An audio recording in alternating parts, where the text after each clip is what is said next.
Alors, que diriez-vous d'une petite fondue? À l'Alpe d'Huez, on peut par exemple aller déguster une fondue au fromage, bien sûr, dans un igloo.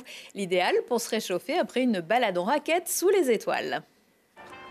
Là, on part pour 45 minutes de marche à peu près.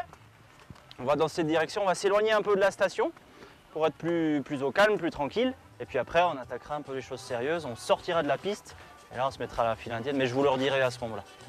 Ok? Parfait. Allez. Les pistes fermées, certains visiteurs prolongent leur découverte de l'Alpe d'Huez des raquettes aux pieds. L'objectif, rejoindre un igloo à plus de 2000 mètres d'altitude.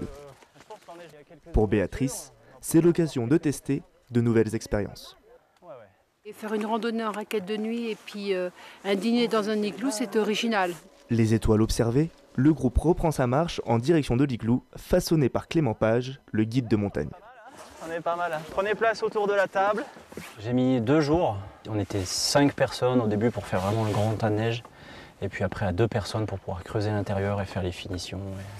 Depuis 3 ans, le nombre de visiteurs a augmenté pour Clément, passant de 140 à 200 la saison dernière, un intérêt qui oblige des concessions. La petite histoire, c'est qu'on a même demandé à Clément de construire son igloo un peu plus tôt que prévu, parce qu'on ne pouvait pas venir plus tard. C'est parti. Bon appétit. La fondue suisse est terminée et les visiteurs rechaussent les raquettes. Comme cette activité, une dizaine d'autres sont proposées dans la station pour répondre aux nouvelles attentes des visiteurs. Si vous n'êtes pas fondu de fromage, il est toujours possible de visiter des grottes de glace entièrement refaites chaque année à l'Alpe d'Huez et aux Deux Alpes.